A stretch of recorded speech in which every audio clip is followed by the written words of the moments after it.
Hello everyone and welcome back. You may remember this video I shot a while back announcing our lifetime warranty Skunk Series Clutch Baskets in partnership with American Prime Manufacturing. I shot this video to give a general overview of just kind of how to machine the basket, but I didn't actually go through some of the details of pressing the hub out and putting another hub back in for your clutch assembly, so we're going to do that in this video. We did have a period of time, we had some back orders and delays on some bearings, components, things like that, but I'm happy to report we've got everything back in stock now. With a supply we had sold out, but now we are actually shipping again. So let's get started and let's go through this install video one more time. I don't want you guys to be afraid of this. If you have a basic press at home, you can do this. If you can't, with some basic hand tools and things, maybe you just don't have it or don't feel comfortable, if you show this video to any machine shop in your area, they should be able to take care of this for you pretty quick. So let's dive in and get started.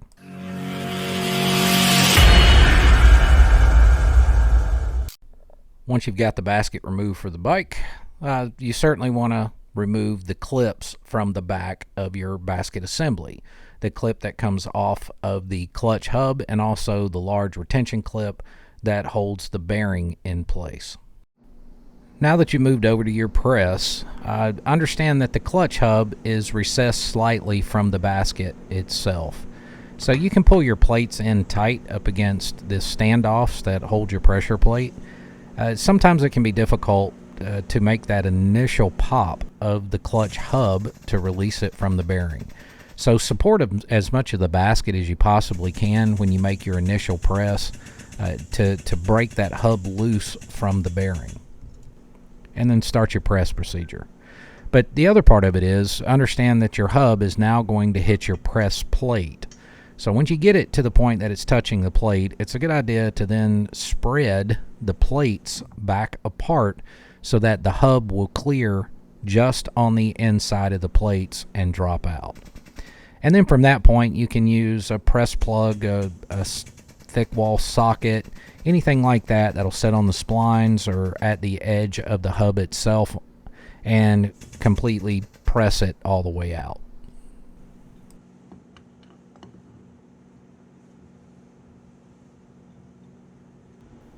Obviously, I'm cutting this on my mill. Now, if you've got a decent drill press, you can do the same. You could use a small rotary tool or whatever the case may be. Be very careful with it, of course. Maybe even a cutoff wheel on the end of a Dremel or something. The rivets that hold the stock basket in place are mild steel. They're not hardened or anything like that. You could use a center punch and then use a drill bit to drill them out. There's several different ways you can do this. Of course, I do this on my mill just because it's a lot faster and I have the equipment available to me. Now, you don't want to interrupt the back surface of the ring gear plate there because there is an actual bevel that exists in that hole that when we move to the next step to drill the holes out to 3/8, it will self-center the drill bit for you if you drill it slowly. So you've got 6 rivets here that you need to mill the head off as close to that plate as you can to make it easy to get them out of the plate. Again, I'm using a tool you may not have access to. It's an air hammer with a driver, and I'm using it to knock these rivets out. There is a bit of a press fit there. You can do the same thing. Maybe you have a steel rod, maybe you have a drift and a good hammer. Just be patient. You can knock these things out. It's really not that difficult to do. And of course, after all the rivets are punched out, you're going to see the ring gear back plate lifts directly off the basket.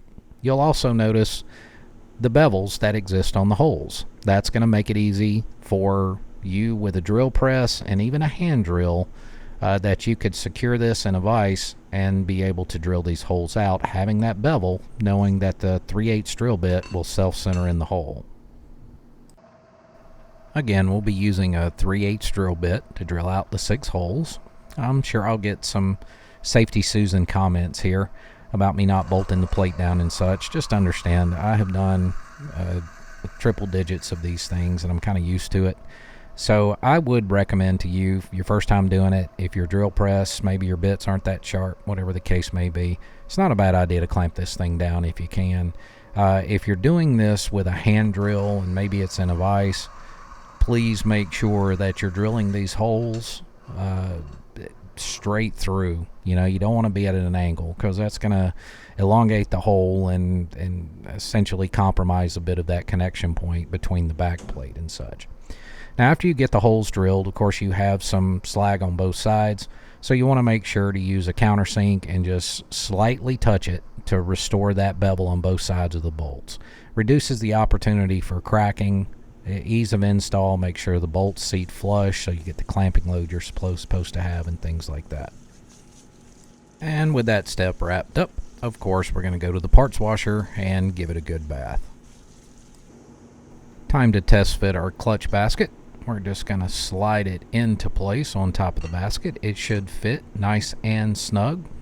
Slip fit, no shake. If it's possible, it could have a slight interference fit. Ever so slight. That's actually a good thing. Just make sure you don't get it in there crooked, of course. We're going to make sure, again, our bolt holes line up. And then we're going to take some red Loctite along with our locking plates. Apply a small drop or two of red Loctite to those bolts. We're going to torque them down in a star pattern, starting slowly, alternating, snugging them up as we go, progressively tighter. And then we're going to do a final torque of 25 foot-pounds. After that 25 foot-pounds, then we're going to bend those locking tabs over, and those bolts aren't going anywhere. Back to the press, and of course we're going to use a press tool that's slightly smaller than the OD of the bearing. We want to make sure we press from the outside edge of the bearing, not the inner portion. This is going to preserve the bearing and prevent any damage. If you have to reset your press a little bit, reset your press plug there, that's perfectly fine. And then we're going to go ahead and drive it all the way home until it seats and stops. Next, you'll install the snap ring.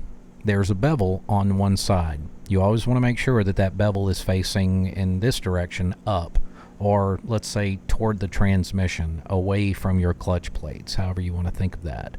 The bevel needs to face in that direction so that it presses fully against the bearing, and that bevel keeps it tight up against the bearing. We're moving to pressing the hub inside the bearing. You'll see I have a support that actually is supporting the outer surface of the bearing, not the inner portion. We want to preserve this bearing as much as possible and do no damage, so that support is catching the outside edge of the bearing, not the inside. Then we'll slide our clutch hub in there. Use some press fit lubricant or some assembly lubricant of some kind with every press fit bearing install. Really, a press fit lube is the best thing you could use.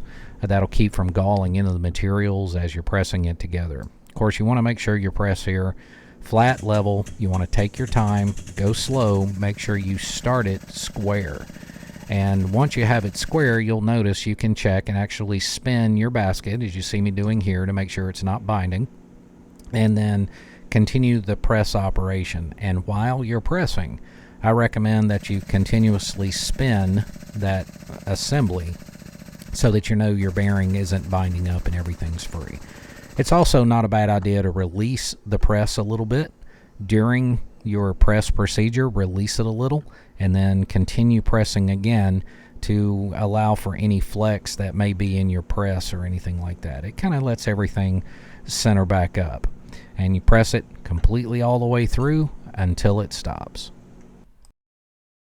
Other than putting the clip on the back of the hub to secure it in the bearing, it pretty much completes the installation. Of course, at this point, you put in your plates in your discs and move forward with the install from there. Now, I would like to encourage you, as I'm doing a little bit of a replay here, to go back and look at that video I did just a few months ago announcing the lifetime warranty clutch basket. I went into far more technical details on it.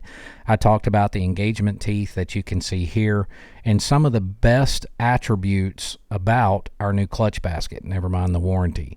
Its engagement into the basket itself, and various other technical details. Please go back and take a look at that.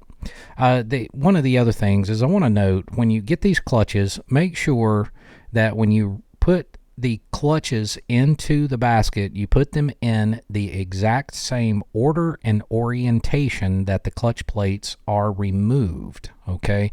Because you do want to soak each of your fibers in type FATF for a few minutes before you install them. So when you pull the plates apart, along with the fibers, make sure you put them back in proper order. So take a step back, look at that second video there. It tells you all the technical details of it. And of course, this basket, again, comes with a lifetime warranty. You can get them on baxtersgarage.com. You can also order the bearings and the clutches as well.